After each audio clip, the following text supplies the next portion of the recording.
live with Francesca Gentille.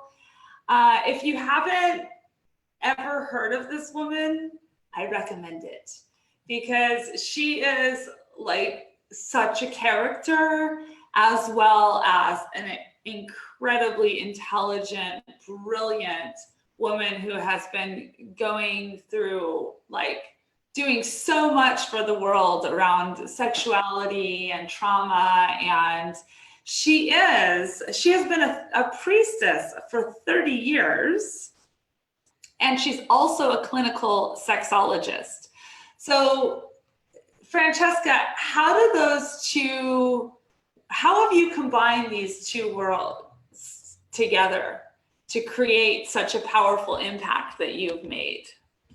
That is such a great question, Shezza. And one of the things that I invite us all to look at is, what if there is only nature and natural laws? What if there's nothing outside of natural laws and science, but that the original scientists might have been the shamans, the priests, the priestesses, and that what we have today is we like to think of more advanced methodology and instrumentation to study what we human beings have been studying for 20, 30,000 years and longer.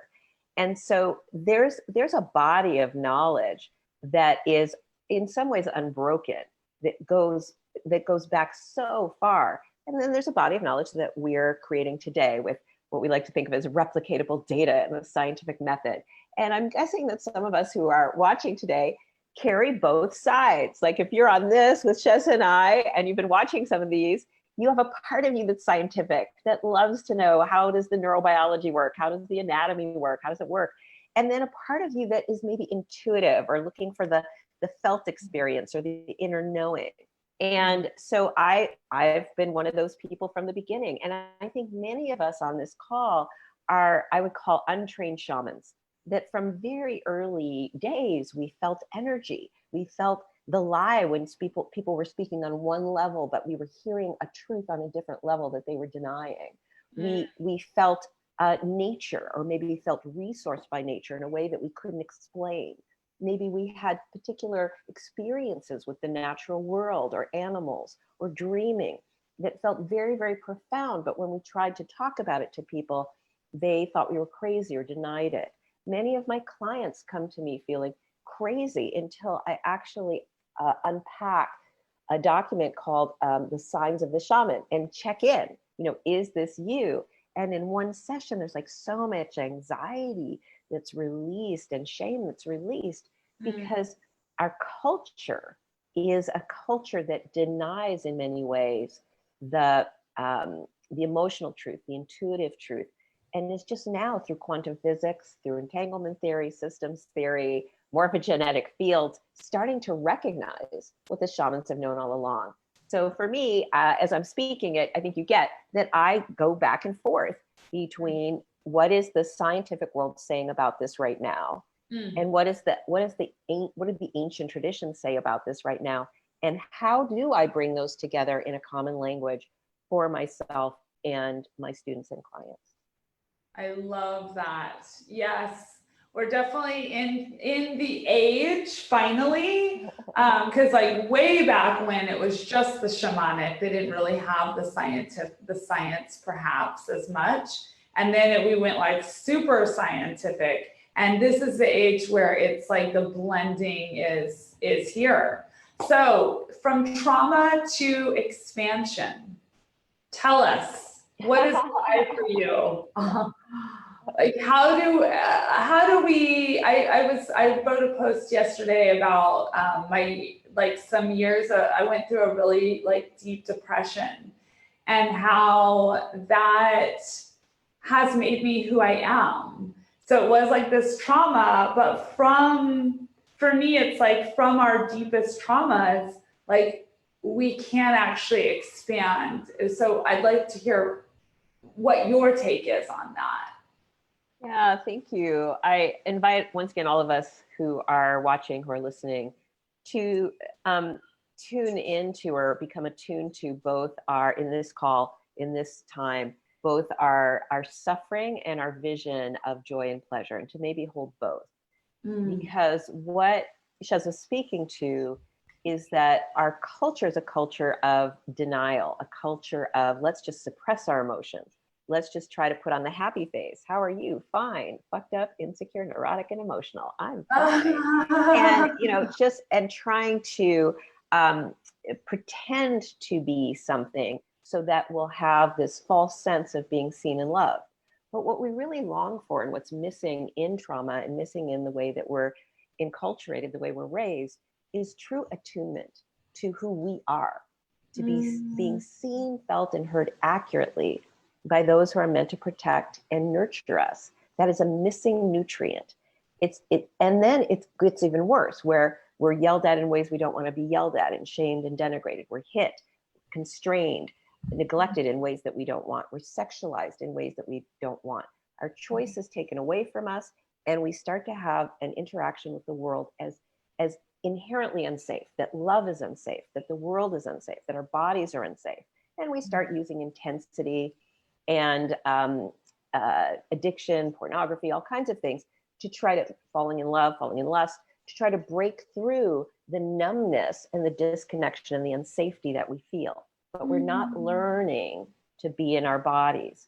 But each one of us has a hero's journey possible, from tragedy to triumph, from victim to victory. And that's what I hear in your story, this sense of how do I allow the problem and the pain to become a pathway. And ultimately it's a pathway home. And it takes this courage that I saw in your story too, the courage to turn around, to stop running from the pain, and to get wise guides and support that holds us as we go in and ultimately find and reclaim ourselves. So I used to feel like I was wrapped in cotton. One of my poems was, I could rape my essence, slash and flay and beat my skin, let the ugliness inside ooze out. Then would you hate me? Let me hurt me. Let me lose hope that there is hope. And that was this really dark place of self-hate. And on the surface, I looked, pretty and accomplished, and I was in television, and it looked really successful. But on the inside, I was in constant pain. And so little by little, we face that pain and we call the authentic spirit home. Dr. Joe Dispenza says, who's one of the people I'm working with these days, he says that 95% of who we are by the time we're 35 are actual survival programming. Things that we wrote really quickly in our brains that are like computers to survive being yelled at, being hit, being told that we shouldn't be this or we should be that. And that, we don't even know who the authentic self is until we actually start the search. So that, trauma to expansion, the other side is today, I'm like so much more in my body. It's not done, by the way. The good and bad news is it's never over. There's like a good video game. There's one more layer, one more level. Yes. But there's also coming home. So I'm so much more at peace, so much more in love with myself, so much more able to feel sensation or to look at my own life with pride than I was when I wrote that. So there's a journey. There is a journey. And that journey, it's funny because it's just like, in some ways, it's the joy of being a human on some level. And I mean, it's also the pain of being a human, but if we see it as this journey that we're here to make, it's actually a joyful journey. And we can make it that joyful journey back home and back home into our bodies. So what are some of your favorite techniques for people who are in a lot of trauma right now? Yeah, and I think that the time of the world that we're in, yes, the Buddhists say that life is interwoven with, gifts and suffering. And that if we try to avoid suffering, that is the road to addiction.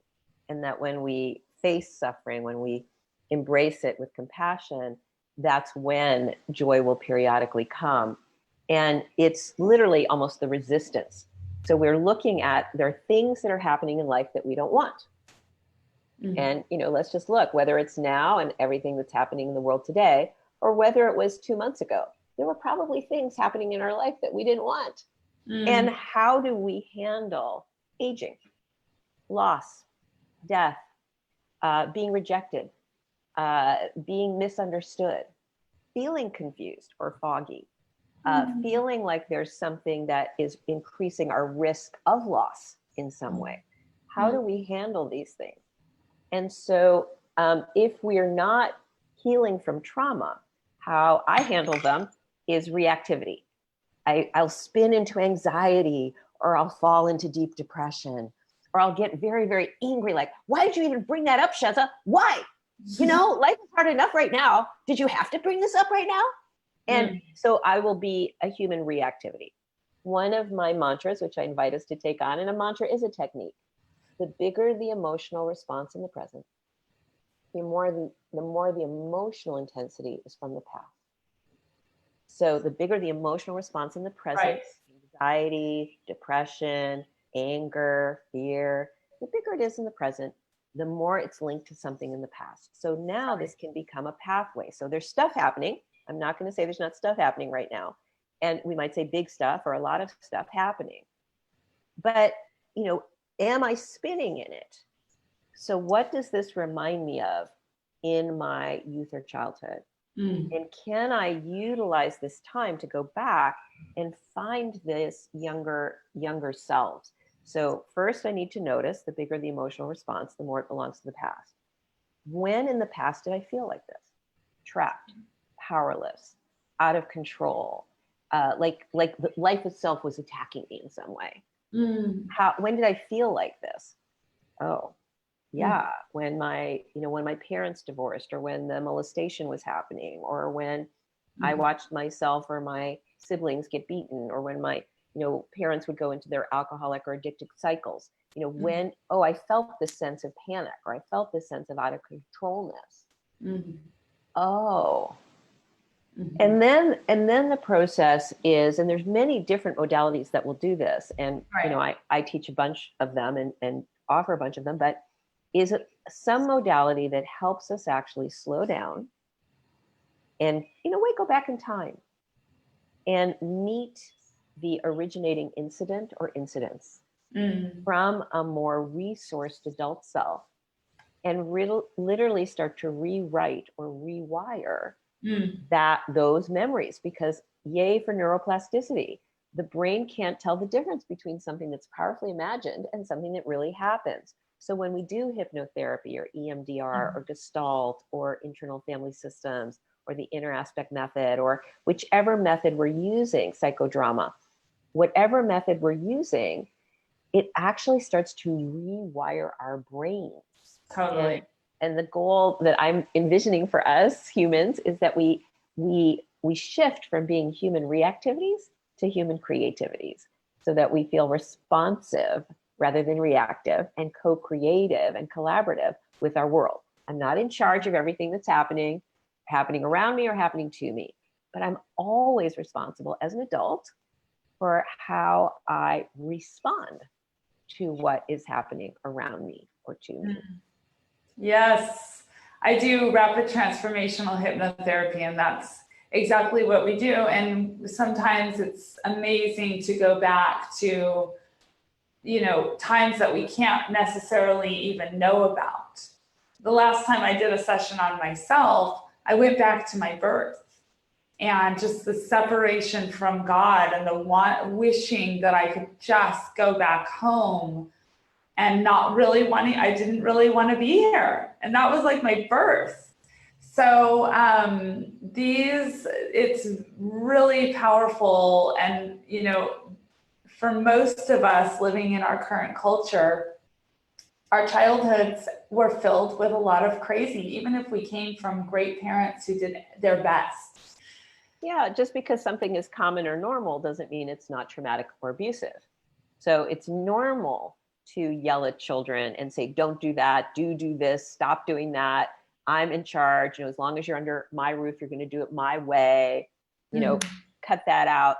That's super, super normal. It doesn't mean it's not traumatic. And it's normal to shame the body. It's normal to, don't wear that. What do people think? Don't go out of the house looking like that.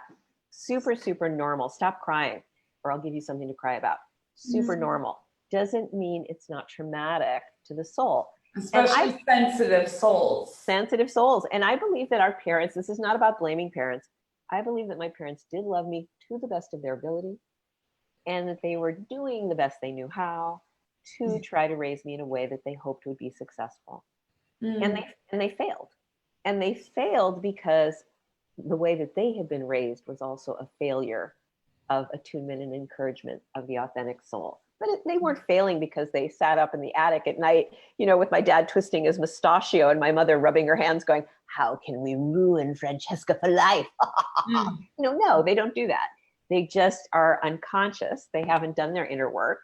And then they act out what they haven't worked on onto us, just like we do to other people, which is why the inner work is so important. And there's also, I believe, like a natural, what we are here to go through in our, like, there's a certain, if you want to call it karma, but it's like what is very traumatic to one child, the same parents is not traumatic to another child. So we're also, on some level, it's like taking responsibility for, it's just like, even as a child, I took this on because I needed to take this on somehow for my life, for the expansion that is my life. Yeah, and I just want to highlight something that you just said, Shezza, which is so important. The difference between accountability and shame, or personal responsibility and victim blaming. So there's a tendency for these to be collapsed, and they're quite distinct. So victim blaming is, well, if this is happening in your life, you made it happen. And so I'm accusing someone of something. No one likes to be accused of anything, not even being talented and beautiful. You're beautiful. You're beautiful. And it's like, no, because we don't like the energy of accusation. And then the other thing is that sense of accountability versus shame. So I work a lot with people who, when we let's look at your patterns, and if I have a repetitive pattern, let's say if it's me and I have a pattern of dating and then in 2 months the relationship blows up and someone leaves me. Oh, wait, I'm the common denominator of my pattern.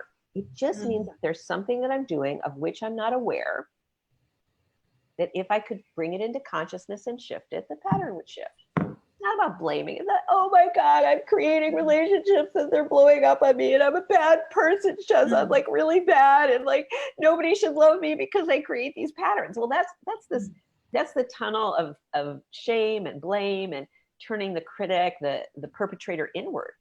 Yeah. Totally unnecessary, not helpful in any way. And it's just as unhelpful to say you're the problem or men are the problem. It's men. They're the problem. They always leave me. They're like terrible. That's whether the finger is pointed in or out, it's just not helpful. But to look and say, whomever I'm spending time with, do they have their own patterns? Yes. Are they, when they can face their own patterns, will that help them? Yes. Am I responsible for that? No.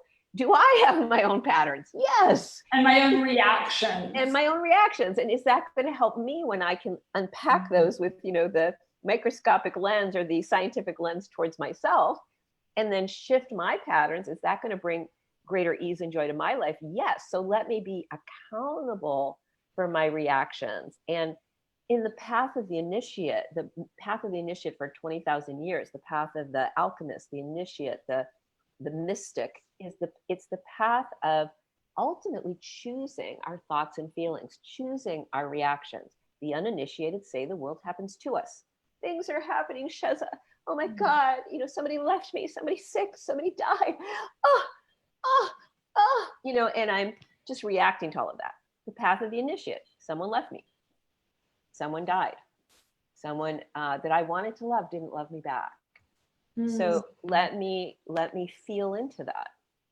And emotions become the messenger, not the message. So anger comes. What is anger telling me? Anger usually lets me know that a boundary has been crossed. As a child, adults around me crossed my boundary. But as an adult, I often collude or collaborate unconsciously in having my boundary crossed because I do not speak up for and advocate for my no's or my clear yeses. And so let me look at where I have shut my voice, muffled my voice, and let me, underneath the anger, which let me know that there's a boundary, is also a grieving of all the times that I yes when I meant no. Let me go into that. Mm-hmm. And then after I've harvested that, so what's really at the bottom is this beautiful being, this raw being that wants to be met by me and listened to by me and checked in with by me. So the next time I'm starting to date someone or open to loving someone, rather than checking out or people pleasing or placating or doing all the things I do to try to get love, when I start to feel uncomfortable, let me check in. I need to pause this for a second. Let me check in. Something's not feeling right. I don't want to say this. Nope, I don't want to say this. I don't want to say this. But let me say it anyway. When you were touching me like that, I started to get numb. And I wasn't telling you that. Or when, you didn't call me yesterday when you said you would, the little girl inside of me, just really was triggered by the past and, being given up for adoption and some different things in my life that were really traumatic. And so I've been just kind of spinning with that. And I actually haven't been present for our date tonight. So I just wanted to say that, so it's like, it's checking in and courageously revealing out without blame. Like, this is my truth. And I'm speaking my truth, not against you, not to try to even get you to do anything. I'm speaking my truth out of love for me. And my new paradigm boundaries are for me, not against you. And so this, there's like a whole journey of, once again, the initiate of choosing feelings, choosing reactions, choosing thoughts, and unpacking them for me rather than vomiting them on you. There were like 25 incredible nuggets there. It's just so powerful to just witness you just actually showing a little example of unpacking and the work, the very simple work, and how it can just be in a couple of minutes, like how deep you can go in a couple of minutes, especially when you're just attuned with yourself and doing this work on a regular basis. And I wanted to say thank you so much for sharing about the difference between a loving presence with ourselves and the inner critic beating ourselves up, because I think it's probably step number one on your spiritual journey is to not identify with your spiritual critic, and that it's coming into ourselves with loving presence. So thank you for that. Shezza, could I add a couple little things for that one? Because of course, jump off that. Yes. Is that what I found super important in my journey towards wholeness is that I only had a critic inside, an internalized perpetrator that would be saying to me, oh, you're so stupid. I can't believe you said that. I can't believe you wore that. People are going to find you out, and that was constantly saying really negative things. And it was I had an outer critic. I can't believe you wore that. I can't believe you said that. I can't believe you did that. Oh You're my God. The same. Or two different, or cousins, kissing cousins here. Cousins. And what I do to work with my critic and other people's critics is in an inner journey, I meet the critic and I say, you have a skill. You have a skill of noticing what's wrong. Isn't that one of your skills? You bet it's one of my skills. I can tell you what's wrong in any situation. Exactly. It's a real skill here. Let me ask you, can you also see what would make it better? So if I say it's too dark in here, what do I want? More light. If I say it's too cold in here, what do I want? More heat. Do you also have the ability, I ask the inner critics, to see what would have it work? And they kind of go, I see what's wrong, but could I also see what would make it right? Yes. And so I say, would you be willing to use your amazing powers towards vision instead of complaint? Beautiful. So in my model, everything is welcomed. I love it. And it's switching from the make wrong to the solution oriented, which is extremely empowering shift. It's like, can we all just make that shift? It's just like, yes, for the whole planet, please. how could it work? What else is possible? Because when I focus on complaint and criticism, it's like juicy in a way, and I think I've done something. So if I go, oh, I hate that the government's doing this, or I hate that, men do this, or, I really hate, and I'm like putting all this juice into my complaint. I don't know, there's something about it that does feel juicy, and I almost feel as if I've accomplished something, but it's really like a fart in the air, like nothing moves forward. But if I say, gee, what would I love to see in a healthy relationship between men and women? What would I love to see in a healthy collaborative relationship with government? If I start to envision, then I can actually say, what is there a step that I can take toward that vision? And now something starts to shift. And the other most important inner aspect journey, I mean, they're all important, but one of them is finding an inner nurturer. So I had an inner critic, and I had a nurturer for other people. Like, Shezza, are you okay? What do you need, sweetheart? I'm just getting to know you, but you're such a lovely soul, and I want to be in support of you. So, there's this tendency for many of us to want to take care of others, but overgive and undercare for ourselves, and actually become a perpetrator of ourselves. And I realized I didn't know what an inner nurturer was. And when people say you need to be self-loving, I'm like, what the fuck is that? Self and loving are two words that I understand in the dictionary, but I don't understand like how you would actually be that in life. And so I went on that like hypnotherapeutic kind of journey to actually discover and start to write a program for an inner nurturer for me. And so I now have a program in me that when I make the inevitable mistakes and I'm going, oh God, I can't believe I said that, or I did that, or I forgot to say that, or whatever, this part of me goes, and I love you. And I love you. And you're just really awesome. And, everybody makes mistakes. Come here, have a hug. What do you need today? I want to make sure you get that. I'm like, treating yourself like your own best friend. Yeah. Beautiful. Thank you. I wanted to talk about your work with BDSM because, oh my gosh, this woman actually, tell us about what you do in the BDSM world and what BDSM is for anyone who doesn't know what BDSM is, and how you actually bring this as a healing tool for trauma.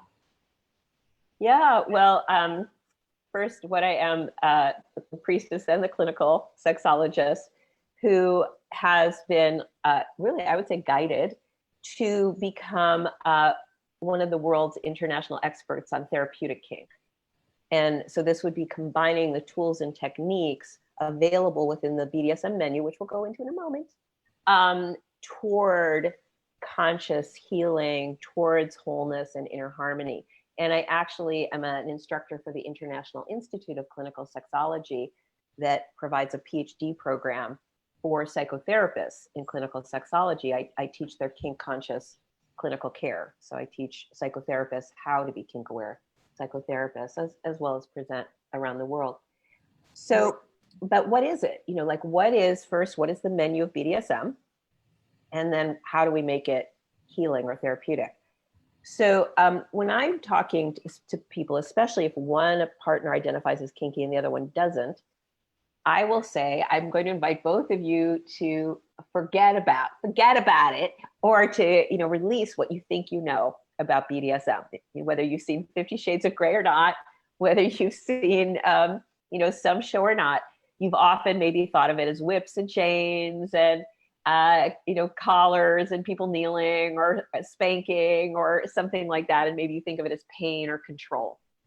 And what I want to invite that's truly delicious is imagine that BDSM, which technically stands for bondage, domination, and sadomasochism, as well as discipline and service, as well as beatings, as well as mistress and master. I mean, it has a lot of those four little letters can stand for a lot of things. But I invite us to really look at, and I've researched how far these tools and techniques go back. And once again, they go back to the shamanic times, 20, 30,000 years. These same tools of constraint or pain, constraint meaning being tied, or pain being flogged, or something like that, were actually used for vision quest, We're actually used for rebalancing the body. We're actually used for prayer and offering. So there's like an ancient tradition. And then I invite us to look at that. One of the gifts of the BDSM model is that it's kind of an infinite menu. So the non-BDSM model of sexuality can get very small. It starts to look like, hey, we feel a connection. We don't want to talk about that connection because talking about it could maybe ruin it because we have to stay unconscious with it. Maybe we're going to have a little drugs or alcohol so we can get through our numbness and our fear about meeting each other. And then we're going to boink genitals. And then maybe if we like it, we'll do more of that later. And, these days they're talking about slow relationship and fast sex, that people are meeting genitals and, taking their time to work through their fear of intimacy. And, that's one way of doing it, but it leads to sexuality that's very limited, drunken, avoidant, based on highs, and not really present heart, body, mind, spirit, and eros. Now, and then usually it's going to be, missionary sex. Maybe there'll be a little bit of, if we're really sexy, we're going to do a doggy style, or maybe we'll hold down our partner or something. But in the world of BDSM, the menu becomes infinite. And what we start to bring in is that we could have a whole range of sensations from very soft, super soft, to maybe more pinchy or more scratchy, to maybe, harder kind of impact. That any sensation that we can think of that we might like to try, we could bring it in. And then we have the energy, that the energy could be loving, and it could be sweet, or maybe it could be I'm in charge, or maybe it could be you're in charge, or maybe it could be primal, or maybe it could be something else. That we start to bring in role play, that we could become characters and explore different archetypes within ourselves in the bedroom in a more conscious way. In BDSM, they actually bring in that talking about it is sexy. So it's called a scene for a reason. I have a background in theater. It's called a scene because you actually negotiate what the improv is going to be. Which character are you? Which character am I? What's the general arc of the story? What are we going to use as our props, which they might call toys? And then we're just going to jump into the improv of it. Mm-hmm. But we've got in theater, they call it cut scene, but in BDSM, they would call it a safe word. That if somebody speaks a safe word, the scene is cut, we stop doing it. And then there's also some numbers or colors that we can use if we don't want to stop the scene, but we just want to slow things down a little bit, or we need to renegotiate something or shift something while we're in the play, while we're in literally the theater of it. And the roots of theater are from shamanism. They're from catharsis. So, BDSM has this. And I say to the couple, let's look at the fact that you both like to eat. You both like to eat and you both want to be fed, and you come from different traditions of cooking. But now you have an infinite menu.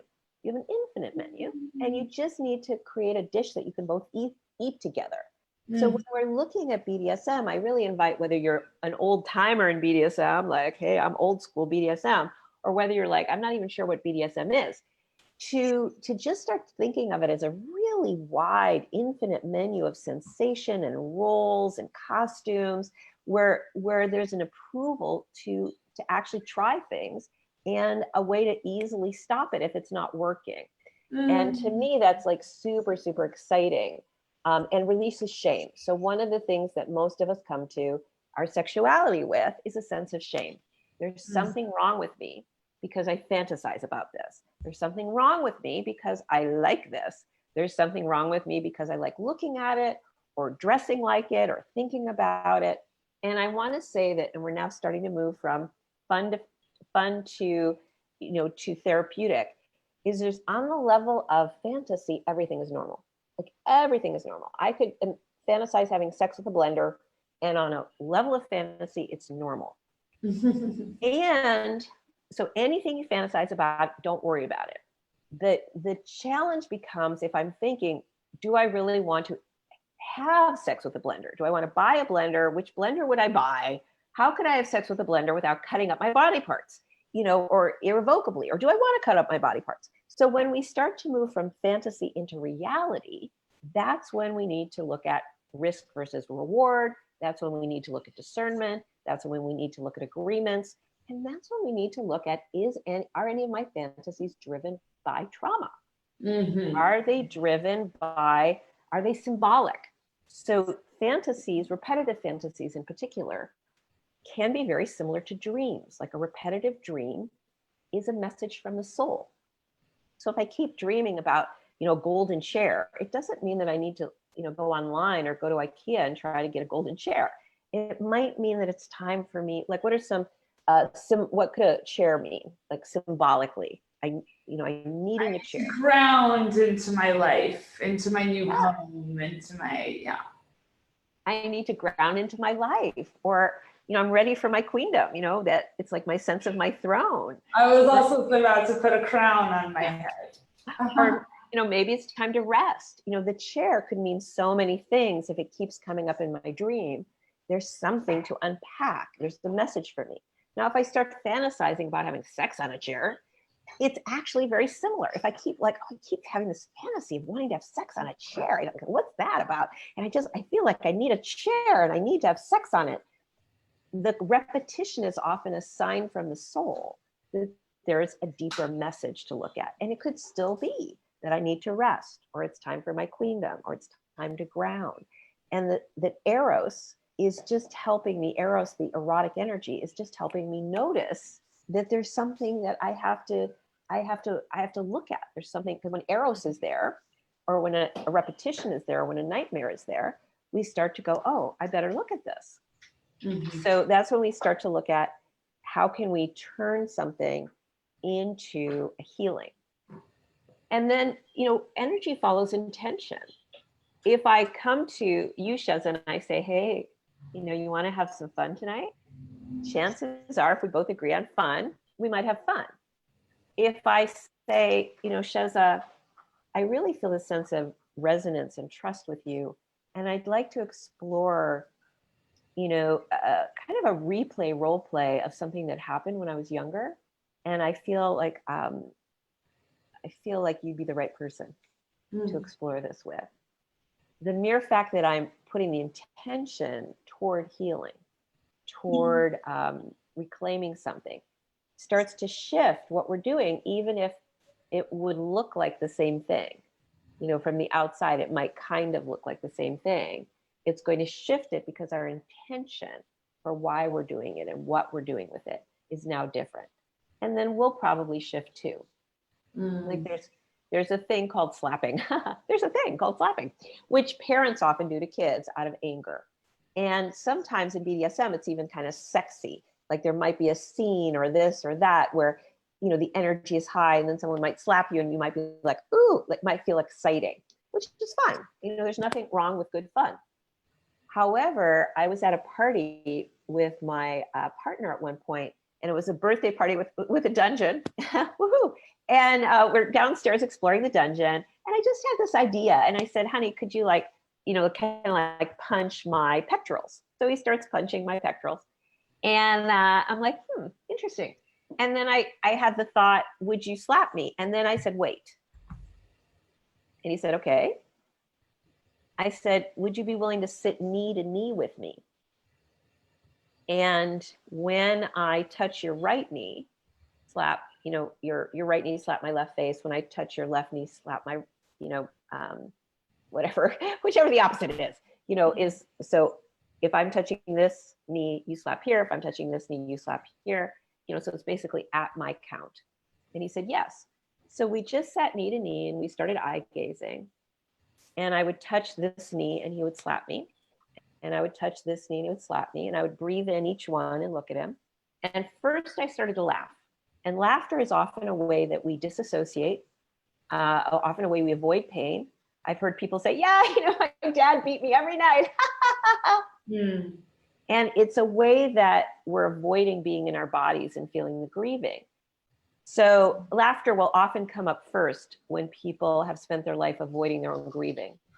And so as he's doing this, at first I'm laughing, but I keep breathing through it. I keep looking in his eyes. And eventually, as he slapped, you know, I'm touching and he's slapping, the tears start to flow. And as I'm not speaking, I'm just touching the right knee and the left knee. I'm not speaking, but in my mind, I'm starting to go, this is my face. This is my face. This is my face. And what I'm feeling is that by choosing the pacing and this moment, that I'm reclaiming my face, because I was slapped and hit non-consensually. And by choosing it now, I'm saying, I'm reclaiming this. I'm reclaiming this. This is mine.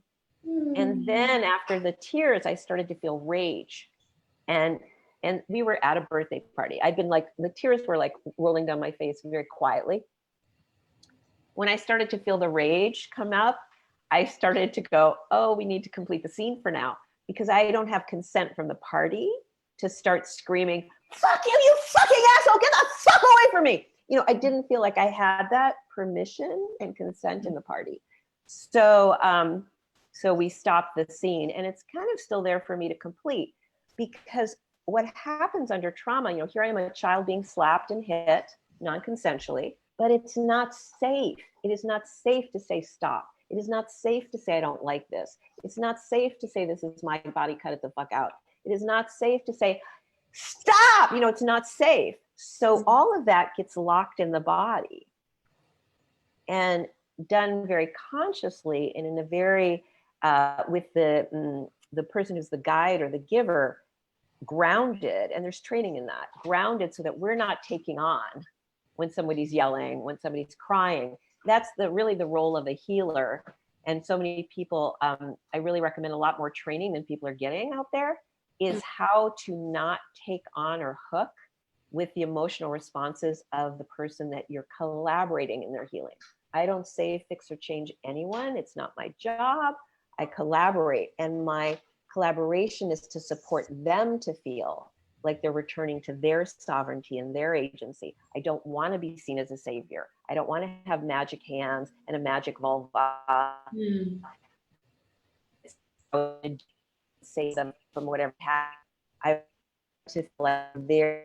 I was saying, when touching the knees, I was in charge. I was reclaiming my face. He wasn't saving me from being hit as a child. I was saving me from being hit as a child. So that ability to hold compassionate space without taking it on, and without falling in love or lust. So that's the other piece that a lot of our tantric healers and our dakas and dakinis have. It's started to come out in the last few years that they've been perpetrating clients, because they don't know how to hold the space of what the client is going through without getting hooked by it and having it be about them. Beautiful. I heard a quote yesterday. Sex is either consensually non-consensual or non-consensually non-consensual. So it's bringing, what I hear for you with BDSM is it's just bringing the consciousness to the ways that we're interacting for the purposes of healing trauma. I'm fascinated by what you do in this field, and I'm fascinated to go deeper into that world myself, because I've been such like a tantra. I was saying earlier, I talked about the different versions of sexuality, and for me, I'm so tantric. It's like sensuality and energetics is like, that's like where I'm so at home. There's this whole area of BDSM and role playing and all of this that I have definitely explored, and I am exploring, and it's a whole new world for me. So I love the work that you're doing. And actually you said that you didn't mention here, but you told me before that you teach psychotherapists how to bring BDSM into their work. Is that right? Actually, yes and no. So I teach something called the therapeutic kink intensive. And that's for anyone who wants to either be a deep diver into the healing of kink, Okay, got it.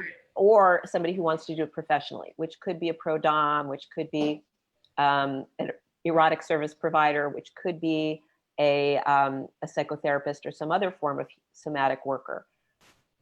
And I teach psychotherapists how to counsel their patients in a way that they're aware of how kink can be used toward healing, how kink can be used towards fun, or how kink could replicate trauma. And I want them to be informed rather than judgmental.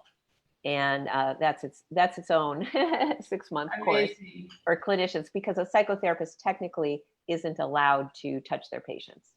Okay, beautiful. Well, we have just a couple more minutes, and I wanted to hear you talk about lighting the lamp.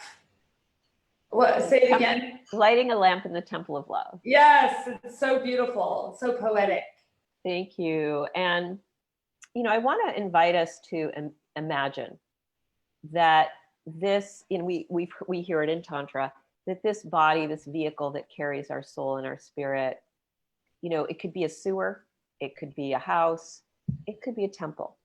And that the way that we think about this vehicle, the way we interact with this vehicle of our consciousness makes a difference. And I invite us to imagine that maybe if the soul is eternal and we've been born again and again, that there was a time in our many lifetimes where we did interact with our body as a temple, where maybe we lived in a sacred way with the earth and ourselves. Maybe we were even seen as someone who was a guide in our tribe. And maybe there was a spot, there was a temple or a cave or a grove or a fire circle that we tended in some way, and we felt spirit there. And when we were there, we would also interact with our bodies in the most beautiful ways, caressing our bodies, breathing the energy from our source and soul out to the universe and back again. And it was a space and a time to feel this profound connection of embodied sacred. And imagine that we did this for, maybe lifetimes, but we haven't done it for lifetimes either. And now we go back through space and time to look for this place. And when we find it, maybe the stones have fallen. Maybe it's filled with debris and dust and leaves. Maybe it has an energy of being sad, abandoned, and lonely. But we can take the time to clean it in our mind's eye, redecorate it. We can set the altar and lay down in front of it. And we can light that red light that sees into the darkness with love. And we can start to caress our bodies slowly, saying, I love you. Thank you for being here. Thank you for being my body and carrying my soul in this lifetime. And we can start to invite our consciousness back into our bodies and envision that this light on our altar or in the center fire gets brighter and brighter. And this combination of our landing in thankfulness and gratitude with our own bodies and beginning to have the life force energy flow in it, and then to be consciously focusing it towards source, towards spirit, towards a wish, a dream, a prayer. This is, in fact, the essence of sex magic as well, that it comes from landing in our body temple. And I actually have a document that I'd love to share with people that's called Lighting a Lamp in the Temple of Love. Yes. And so it is the visualization to come back into our bodies. And when I practice this, I will glow. Like I will just glow. And people will say, did you lose weight? Did you, change something? And I won't have changed anything externally, but what I'm changing is the internal energetics of love. And it will often call to me my soul kindred as well. Amazing. Wow. So how do we get this document? Well, you would write to me at relationshipdiva@gmail.com. That's relationshipdiva@gmail.com. And I'm also really delighted to offer people who are called to it an introductory consult to see if the way that I work is a match for something that their soul is seeking. And that's usually 45 minutes to an hour. Okay, beautiful, love. Thank you so much. You're just such just a wealth of knowledge. And you also just have this ability to talk for you're just an outpouring channel of just deliciousness. So thank you so much for being on here. I actually, we went a longer today, which is great because this is the only day of the summit that I only have one person on because Adam Gilad was not able to come on today. So we don't have an afternoon session, but your session was so beautiful. And yeah, I enjoyed every morsel of the wisdom that you brought. Thank you so much, love. And thank you to everyone who is here. And we will return tomorrow morning, 8 a.m. Pacific. Thank you so much. It was just so beautiful to share this time with you. Mwah. Love you, babe. Love you. Bye.